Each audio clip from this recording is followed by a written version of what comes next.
very much for the kind introduction. Like I said, Janne Jutila, working for GSMA Personal Data, heading the commercial and government activities there.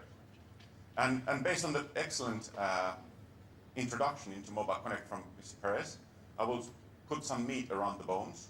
I will try to focus, first of all, on the sort of international aspects of Mobile Connect, look a little bit into the technical architecture, and then also I will try to explain some of the sort of use cases where Mobile Connect has been deployed in different countries, in addition to the ones that Telefonica introduced on their behalf. A very brief recap, and then since I trust that most of you understand what Mobile Connect is about, it's a globally standardized authentication, authorization, identity, and attribute service. I would like to share an interesting piece of statistics regarding the intuitiveness of the solution. You know, on Mobile World Congress, we have this smartphone app, MWC 2017 app. It's being used roughly by half of all the visitors, 100,000 plus visitors here at the Mobile World Congress. This year, if you have noticed, on the app, the possibility to log into the app is also through Mobile Connect. And to our big and a positive surprise, more than 25% people logging into the app have been using the Mobile Connect button on the app, even without any sort of advertising or information. They just press it and they start working through the login, and it's so intuitive that even the first time, people are successful doing it. Our experience from established markets would suggest that after 3 times using Mobile Connect, people consider themselves experienced users. Just logging in 3 times and you consider yourself an experienced user, comfortable, you know what happens, and then you know how the process works. Very, very simple, intuitive. And then just in reference to the first speech we had, I think I would like to point out something regarding the privacy aspects. I will come back to it a little bit on the technical architecture, but the privacy is sort of a inbuilt feature in Mobile Connect. So like Mr. Perez mentioned, the privacy promise is that no user data is shared with third parties without user consent, user approval. That's the sort of starting point for privacy. And unlike many other services where the privacy policies are many pages long and they're hidden in small print somewhere, our privacy policy is fairly simple, straightforward, and then you can read on the website. It's based on the sort of good privacy practices that we have established, for example, in Europe.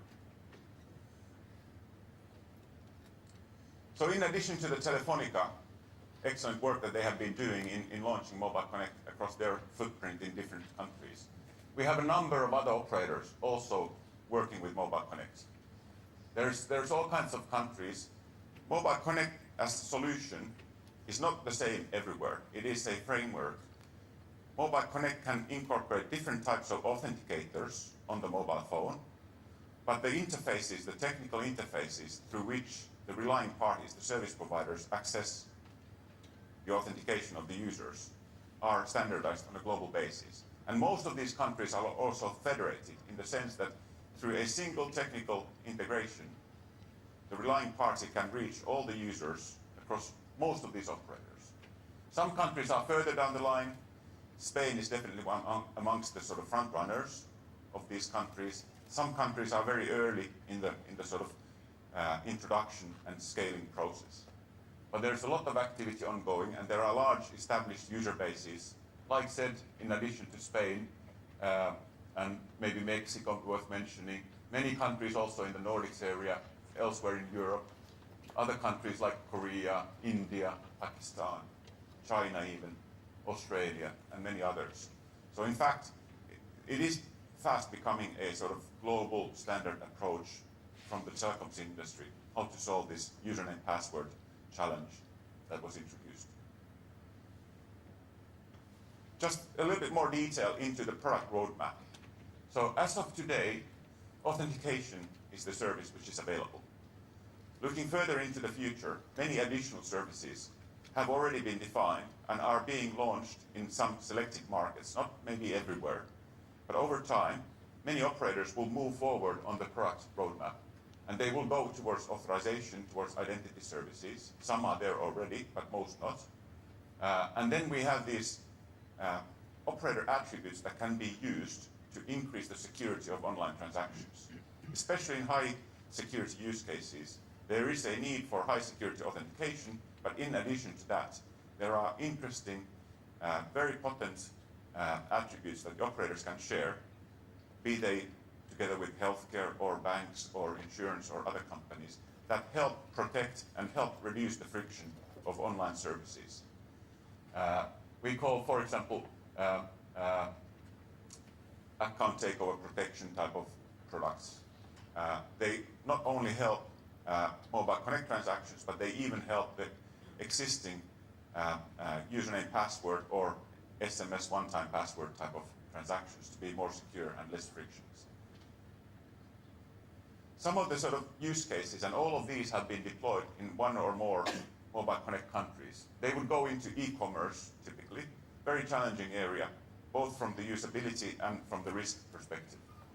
In the retail sector, Mobile Connect can be used as part of the loyalty programs and so on and so forth. In travel industry, banking and payments, obviously.